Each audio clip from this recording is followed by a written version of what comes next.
एक बार लक्ष्मी जी पर देवियों ने आरोप लगाया कि वो एक जगह रुकती क्यों नहीं, आज इसके पास कल उसके पास। तब लक्ष्मी जी बोली, जो मेरा आदर करते हैं, अपना धन सोच समझकर खर्च करते हैं, मेहनत करते हैं, मैं उनका साथ कभी नहीं छोड़ती। लेकिन अफसोस, मैं जिनके पास भी रह जाती हूँ वो लोग अजीब व्यवहार करना शुरू कर देते हैं। बाकी देवियों ने लक्ष्मी जी के इस जवाब को उनका बहाना बताया। अब लक्ष्मी जी के पास अपनी बात को साबित करने के अलावा और कोई चारा नहीं बचा।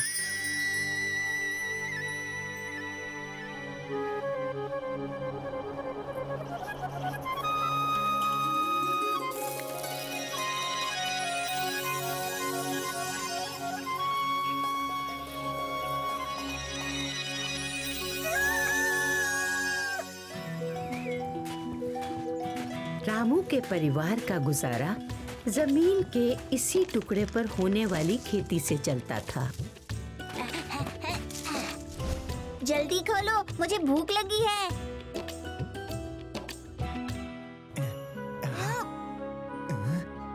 माँ, आज भी सब्जी नहीं? जब तक खेत में सब्जियां नहीं उग जाती, तब तक मैं इस आम के साथ रोटी खा लेता हूँ। आम? मुझे चाहिए, मुझे चाहिए।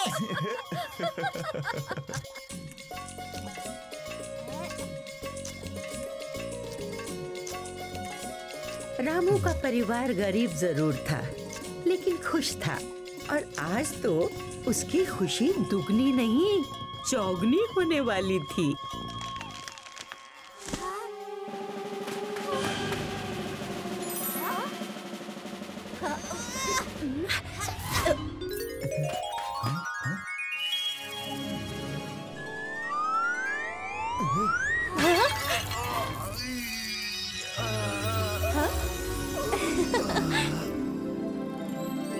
धन की देवी लक्ष्मी जी की कृपा उन पर ऐसी बरसी कि उनकी खुशी का ठिकाना ही नहीं रहा। हम अमीर हो गए, हम अमीर हो गए।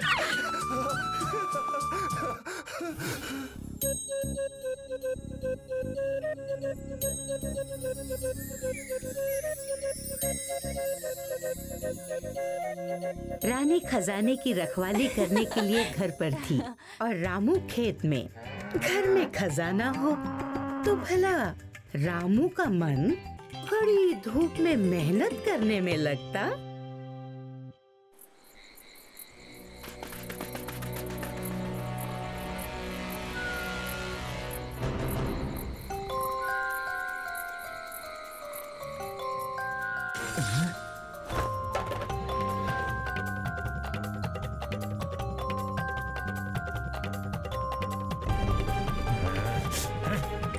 छोड़ो, छोड़ो मेरे सिक्के, छोड़ो मेरे सिक्के।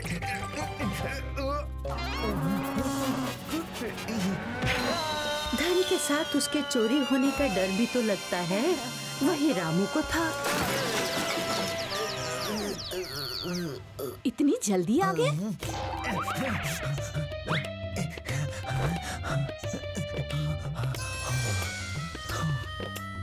अब ये घर हमारे लिए सुरक्षित नहीं है रानी।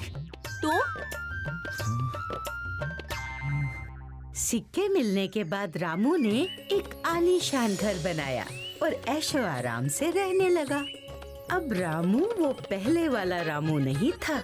लक्ष्मी जी की कृपा से उसके ठाट बाट ही बदल गए। अब वो विजयनगर का सबसे अमीर आदमी था। रामू सेठ, देखो तो क्या लाया हूँ पाई पाई जोड़ के। चावल है। चावल? सिर्फ चावल? अरे रामू सेठ, आप तो पार्क ही हैं। चावल नहीं, मोती है। देखो कैसे चमक रहे हैं। खास आपके लिए मंगवाए हैं पाई पाई जोड़ के। लेकिन भंडार में पहले से ही अनाज भरा हुआ है। अरे वो गरीबों में बांटकर पुण्य कमा लो बेटी। अब वो रखा हुआ अनाज रामू सेठ थोड़ी ना खाएंगे, क्यों सेठ जी? नहीं, बिल्कुल नहीं। अरे देख क्या रहे हो? अनाज उतारो गाड़ी से भैया, पाई पाई जोड़ के।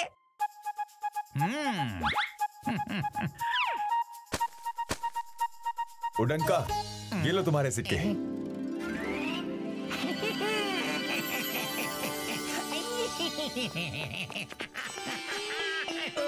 मनु सेठ, आप क्या लाए हो? अरे काहे का सेठ, मैं तो गुलाम हूँ आपका, सेवा करने आया हूँ। दूर देश से असल मलमल और मखमल का कपड़ा आया था, सोचा दिखा लाओ। दिखाओ।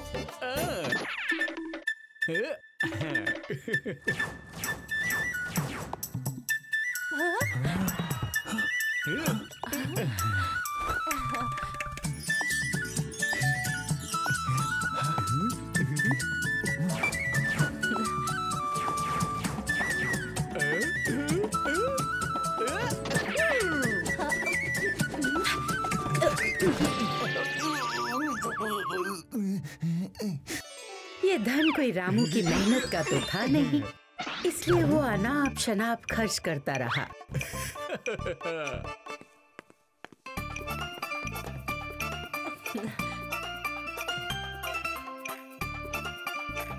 जो जितना मांगता वो उसे दे देता।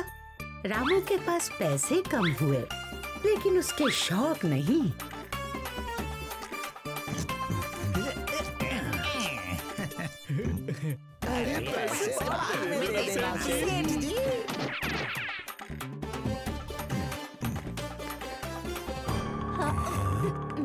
उधार तो एक ना एक दिन चुकाना ही होता है। आखिर वो दिन आ ही गया। सिर्फ एक सिक्का, लेकिन अपना हिसाब तो ज्यादा है सेठ जी, पाई पाई जोड़ के। मेरे पास तो अब सिर्फ यही है। अब ये आपके पास बहुत कुछ है रामू सेठ। अपने हिसाब के बदले उडांका रामू के घर से सामान और घोड़ा गाड़ी भी ले गया।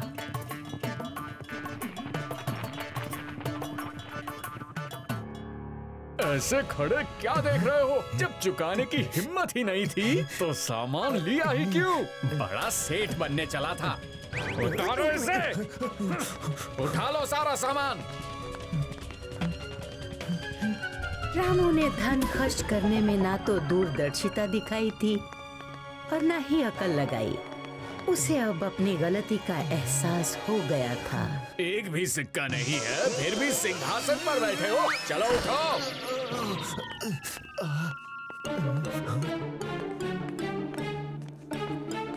ए, रुको। मेरे सेठ ने कहा है सारा सामान उठा लो, हट जाओ।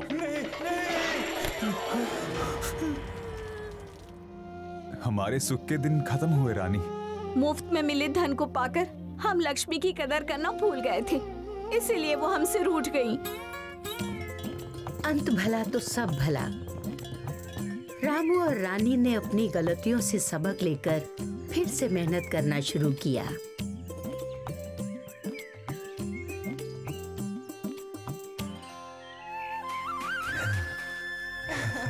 रामू की मेहनत रंग लाई और एक बार फिर लक्ष्मी जी प्रसन्न होनी शुरू हुई और देवियों को उनका उत्तर मिल गया कि लक्ष्मी जी एक घर में इसलिए ज्यादा नहीं रुकती क्योंकि लोग उनकी कदर करना छोड़ देते हैं। विजयनगर विश्रामशाला राहगीरों में बहुत फेमस थी। विजयनगर के रास्ते आने जाने वाले व्यापारियों के लिए रुकने और भोजन करने की सबसे अच्छी और सबसे सस्ती जगह यही थी।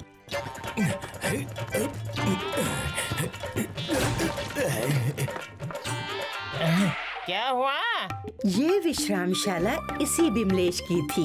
लगता है बैलगाड़ी का पहिया अटक गया है। रुको रुको, मैं अभी आता हूँ। लोगों की मदद करने में वो सबसे आगे रहता था।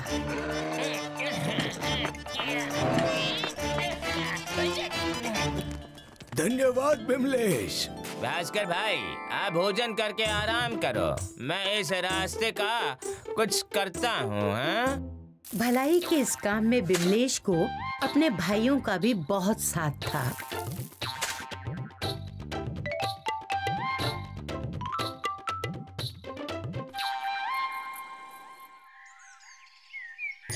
वाह बिमलेश भाई, इस रास्ते को बनाकर तुमने बहुत अच्छा काम किया।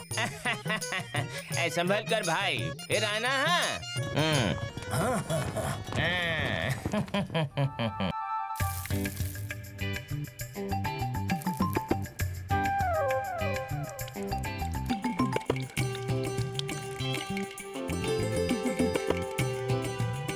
लोगों की सेवा करते बिमलेश के दिन हंसी खुशी कट रहे थे।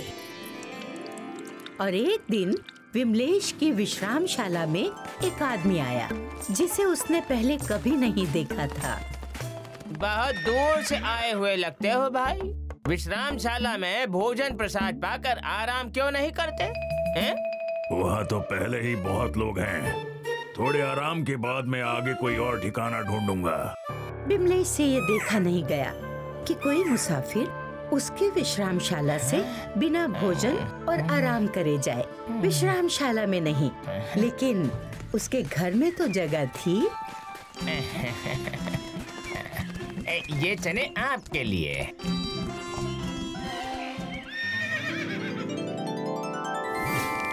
लगता है इनको बहुत अच्छा लगा। आप चलिए अंदर।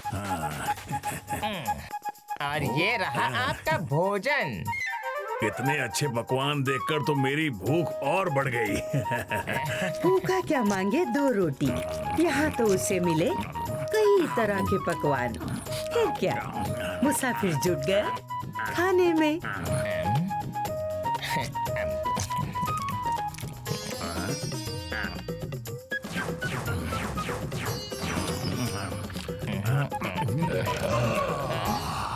भरपेट भोजन के बाद मुसाफिर और उसका घोड़ा दोनों तरोताजा होकर आगे बढ़ने के लिए तैयार थे। अति स्वादिष्ट भोजन और सत्कार के लिए धन्यवाद भाई। तुम बहुत सरल और सहृदय हो। तुम्हें कोई चिंता या परेशानी हो तो बताओ मुझे। चिंता परेशानी नहीं तो मुझे किस बात की चिंता होगी, हैं?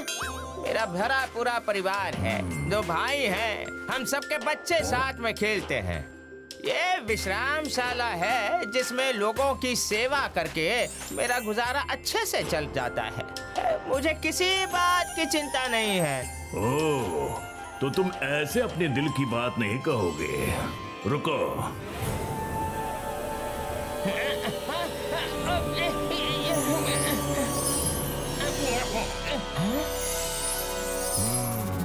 गम है हम, नहीं किसी का गम।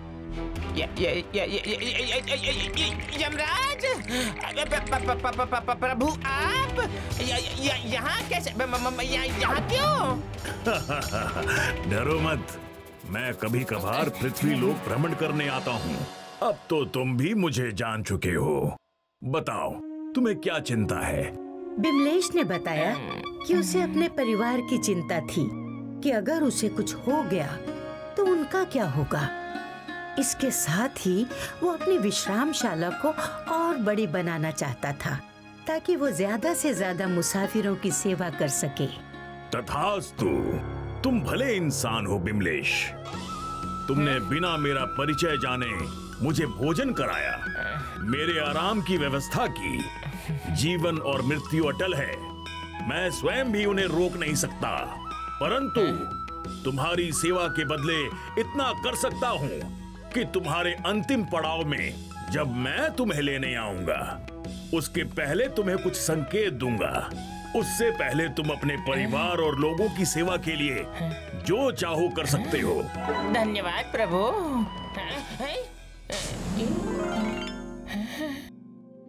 यमराज से आश्वासन मिलने के बाद अब बिमलेश की कोई चिंता नहीं बची। वो पूरे मन से अपने परिवार के लिए जो कर सकता था करने में जुट गया। भैया, विश्रामशाला में अब जगह कम पड़ने लगी है। हमें कुछ और कमरों का प्रबंध करने की आवश्यकता है। तुम विश्रामशाला का विस्तार करो और इसका पूरा प्रबंध तुम ही संभालोगे, हैं? अनुज तुम्हारा साथ देगा, ठीक है? धीरे धीरे बिमलेश ने अपने दोनों भाइयों को भी विश्रामशाला के काम में लगा दिया। समय बीतता गया। विमलेश के बाल भी अब सफेद हो चुके थे। चलिए।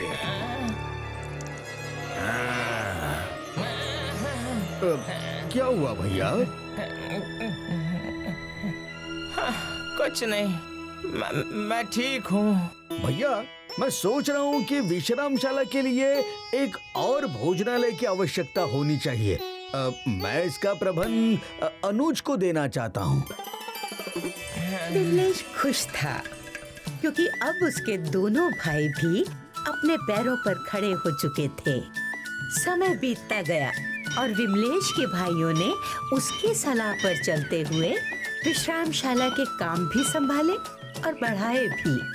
लेकिन विमलेश को इंतजार था उस संकट का जो यमराज उसे आने से पहले देने वाले थे। चलने का समय हो गया। प्रभु आप? प्रभु नहीं भैया, मैं हूँ। आपको हमारी नई विश्रामशाला का उद्घाटन करने जाना है ना? वो तो मैं भूल ही गया था अनुज। चलो भैया। बिमलेश के जीवन की सांझ होने आई थी, लेकिन जीने का मोह इंसान को अंतिम समय तक नहीं छोड़ता। सो बिमलेश के साथ भी ऐसा ही था।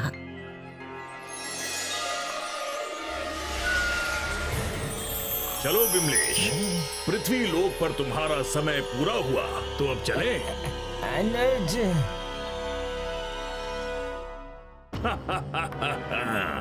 इस बार अनुज नहीं, मैं हूँ यम।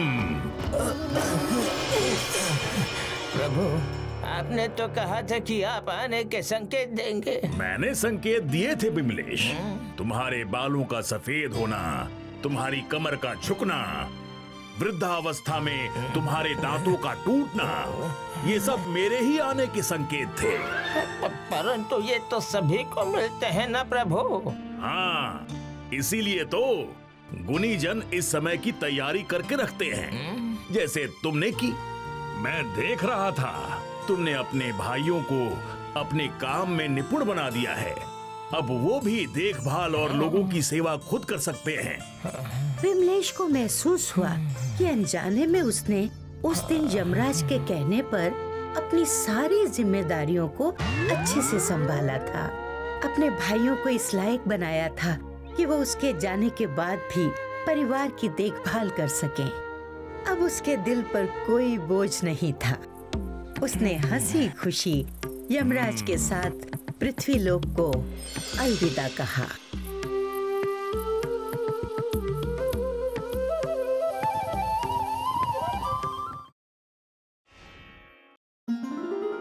चार मौसम और दिन रात को मिलाकर 6 भाई थे।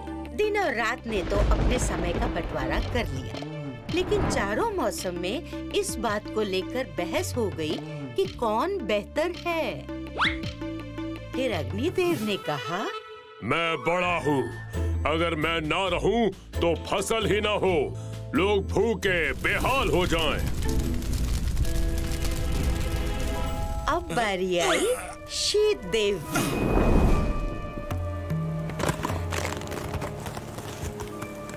नहीं भैया, मेरे कारण जब सर्दी पड़ती है तब फसल होती है। इंद्रदेव से ये सब नहीं देखा जा रहा था। तब उन्होंने भी अपनी शक्ति दिखाई।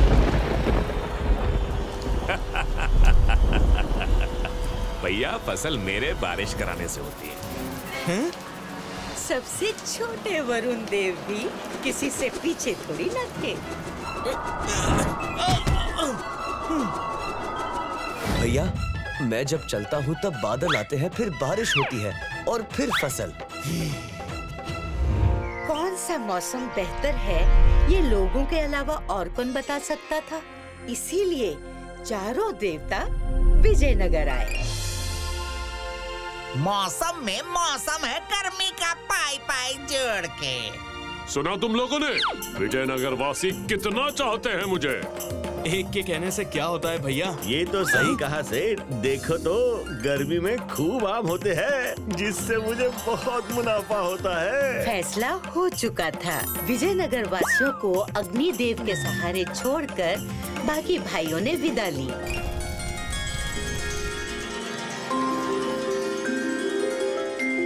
हाय आग बरस रही है।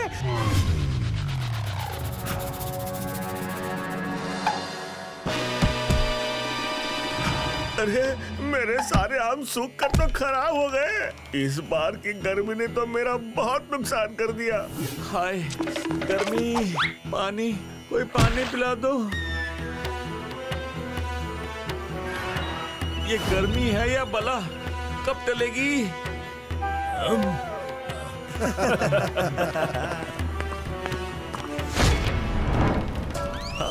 इस गर्मी ने रूह ही जला दी। हे भगवान, इस गर्मी से बचाओ, बारिश दो। लोग तुम्हें नहीं भैया, मुझे चाहते हैं और इनकी प्रार्थना तो मुझे सुननी ही पड़ेगी। और फिर इंद्रदेव ने अपनी कृपा बरसाई।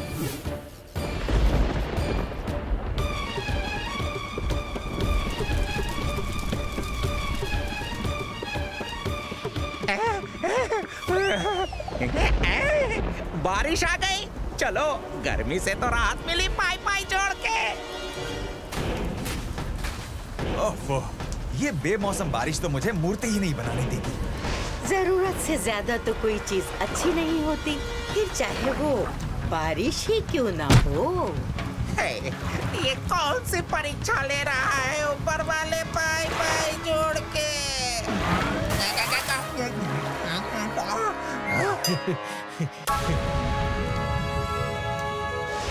इससे अच्छी तो ठंड है, मेरा कपास बिकता है। हाँ सही कहा, और मेरे पास भी ढेर सारे कपड़े धोने के लिए आते हैं, धो धो के। कब आएगी ठंड? भैया, विजयनगर के लोग आपको नहीं, मुझे चाहते हैं। बस फिर क्या था, शीत देव ने पूरे विजयनगर पर ठंड की चादर फैला दी। का मौसम आया है पाई पाई जोड़ के, इसी का तो इंतजार था मुझे। ठंड में भूख लगती है और मेरा अनाज बिकता है। चिरोजी काका, ये रजाई जल्दी बना देना। थोड़ा वक्त लगेगा, इस बार बेमौसम बड़ी तेज की ठंड आई है। झुलसती गर्मी और बरसती बारिश से तो अच्छा ही है ना। सुना तुम लोगों ने?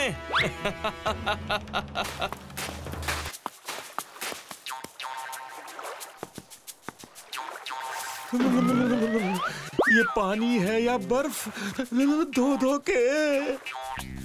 ये कैसी रजाई बनाई है, इससे तो ठंड जाती ही नहीं। अरे जो ठंड आग से नहीं जा रही, वो रजाई से जाएगी क्या?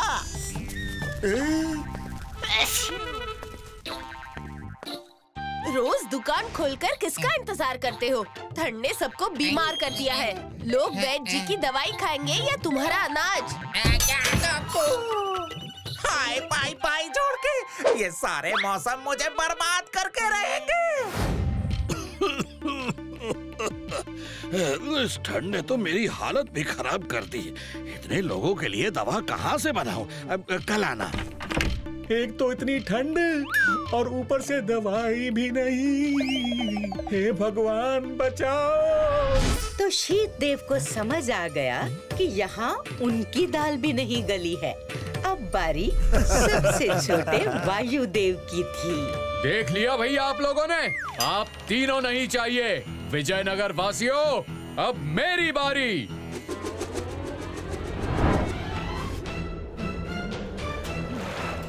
क्या बढ़िया हवा है, क्या मौसम है, धो धो के। आज तो कपड़े धोने में मजा आ जाएगा।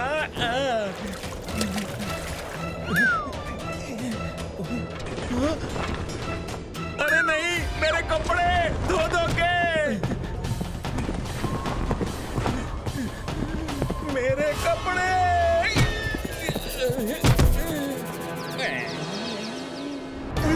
अरे ये क्या मुसीबत है?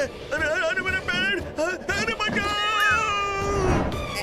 हाय पाई पाई जोड़ के मेरे अनाज, मेरी दुकान। अरे मोहन, अकेले अकेले कहाँ जा रहे हो? मैं भी आ रहा हूँ तुम्हारे साथ। वायुदेव के आने से भी विजयनगर वासी खुश नहीं हुए। लोगों ने इस नई आफत से भी बहुत ही जल्द हाथ जोड़ लिए। गुरुजी, अब आप ही कोई उपाय बताओ। ऐसा तो कभी नहीं हुआ पिछले कुछ दिनों से। मौसम ने हाल बेहाल कर रखा है पाई पाई जोड़ के।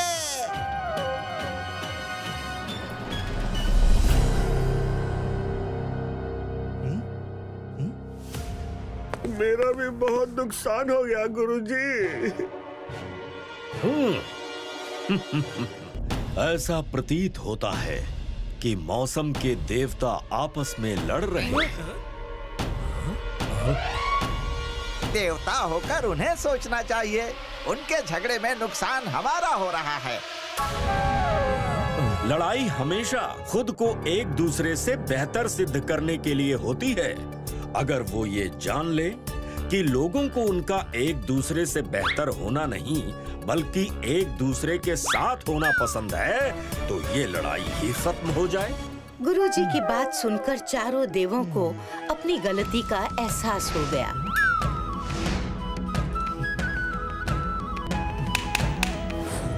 सही भी था, बारिश का मजा गर्मियों के बाद ही आता है। जैसे सर्दियां बारिश के साथ है, हवा गर्मी में चले तो राहत देती है, बारिश में बादलों को फैलाती है ताकि हर जगह एक सी बारिश हो, और उसके बाद मौसम का मिजाज कभी नहीं बदला।